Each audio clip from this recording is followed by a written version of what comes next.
Hello नमस्कार दोस्तों, स्वागत है आपका हमारे YouTube channel daily current affair majestic GK पे। दोस्तों आज हम परिसीमन आयोग आर्टिकल 82 और कार्यपालिका पर नियंत्रण के बारे में विस्तार से चर्चा करेंगे। दोस्तों अगर आप चैनल पर नए हो तो चैनल को सब्सक्राइब करना ना भूलें। इसी के साथ दोस्तों बात करते हैं, आपके टॉपिक की तरफ चलते हैं। दोस्तों बात करते हैं परिसीमन आयोग। दोस्तों परिसीमन आयोग, दोस्तों इसका उल्लेख आर्टिकल 82 में दिया गया है। दोस्तों भारत में चुनाव क्षेत्र का पुनर्गठन करने के लिए परिसीमन आयोग का गठन किया जाता है।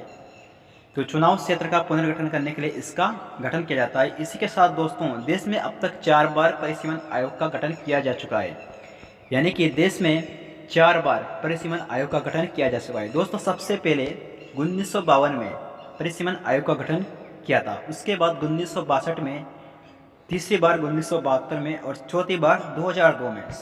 इसी के साथ दोस्तों 1952, 1962 और 1972 इनका जो टाइम पीरियड था वो था 10-10 वर्ष, यानी कि 10-10 वर्षों का इसमें अंतर था। लेकिन जो चौथी बार परिसीमन आयोग का गठन हुआ था इसमें टाइम पीरियड ज़्यादा था। इसी के साथ दोस्तों बात करते हैं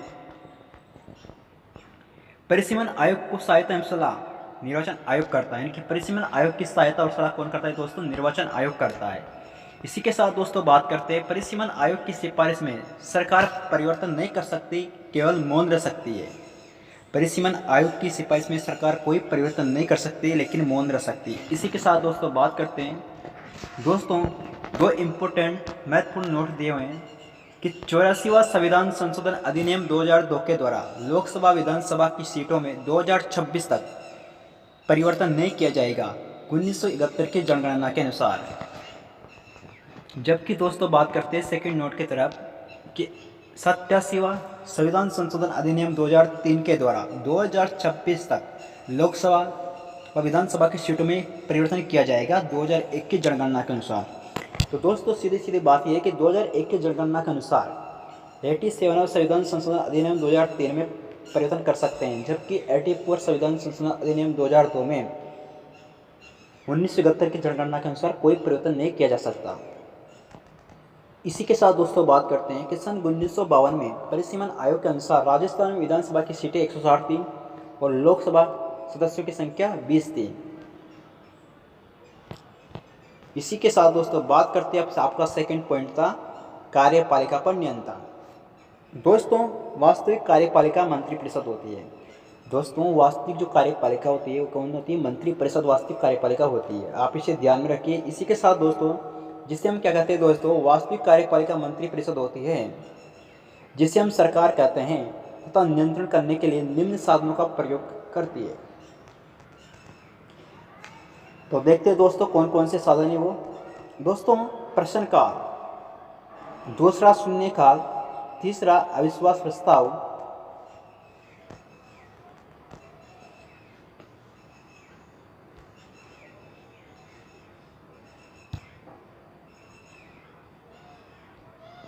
चौथा दोस्तों कटौती प्रस्ताव, पांचवा निंदा प्रस्ताव और छठा काम रोको प्रस्ताव। इनके आधार पर वह नियंत्रण करती है। इसी के साथ दोस्तों बात करते हैं आपका, यानी कि कार्यपालिका के नियंत्रण करने के लिए निम्न साधनों का प्रयोग करते हैं। कार्यपालिका को नियंत्रण करने के लिए दोस्तों प्रश्नकाल, शून्यकाल, अविश्वास प्रस्ताव, कटौती प्रस्ताव, निंदा प्रस्ताव और काम रोको प्रस्ताव, इनका प्रयोग करते हैं। इसी के साथ दोस्तों बात करते हैं दोस्तों आपका फर्स्ट पॉइंट है प्रश्नकाल। दोस्तों संसदीय कार्यवाही का 11 से 12 का समय प्रश्नकाल कहलाता है, यानी कि संसदीय कार्यवाही का जो 11 से 12 का समय होता है प्रश्नकाल कहलाता है, जिसमें संसद के सत्र मंत्र से निम्न 3 प्रकार के प्रश्न करता है, जिसमें संसद के जो सदस्य मंत्री वो निम्न 3 प्रकार के प्रश्न करते हैं। दोस्तों इसमें दोस्तों बात करते हैं, पहला है दोस्तों अतारांकित प्रश्न, इन्हें अपन मौखिक प्रश्न भी कहते हैं। दूसरा है दोस्तों यहाँ पे तारांकित है, तारांकित प्रश्न। दूसरा है दोस्तों अतारांकित प्रश्न, जिसे लिखित प्रश्न कहते हैं। तीसरा है अल्प सूचना प्रश्न या प्रशासन, जिससे इसमें दोनों मौखिक और लिखित दोनों प्रश्नों को शामिल किया जाता है। तो पहला है तारांकित, दूसरा है अतारांकित, तीसरा है अल्प सूचना अर्थात मौखिक प्रश्न लिखित। दोस्तों बात करते हैं पहला दोस्तों तारांकित है, यहाँ पे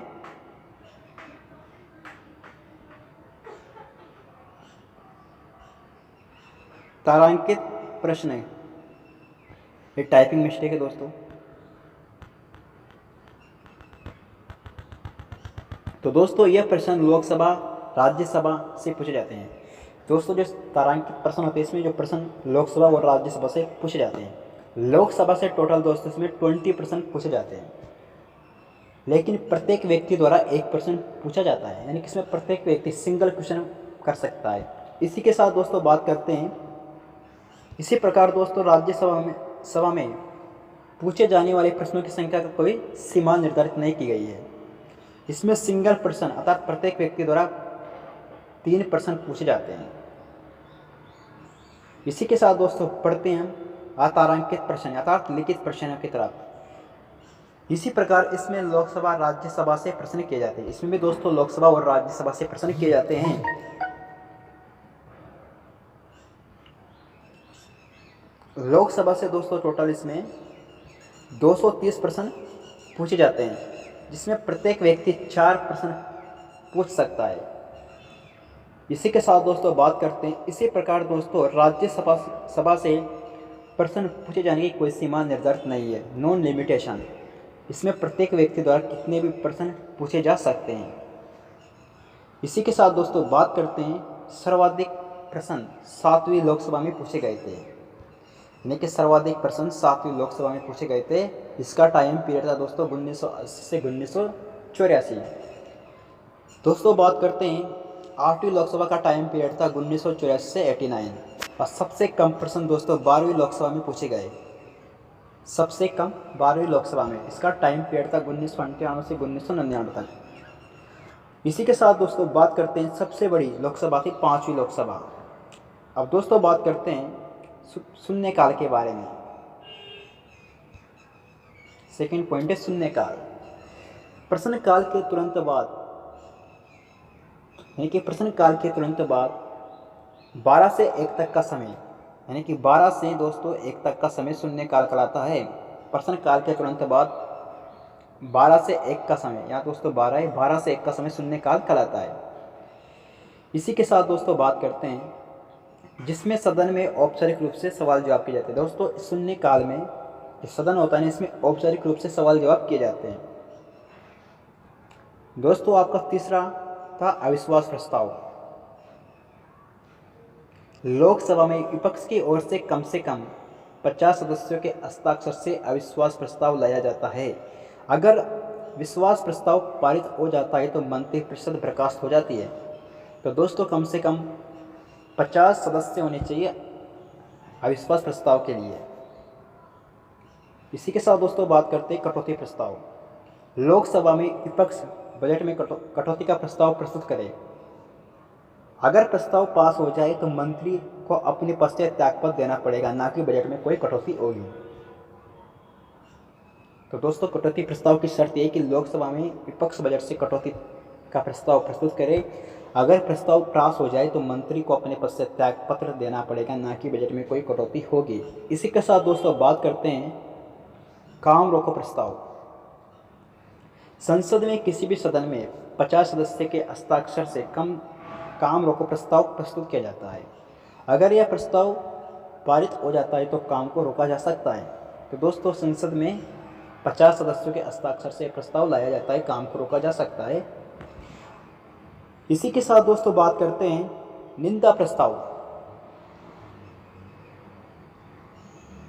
लोकसभा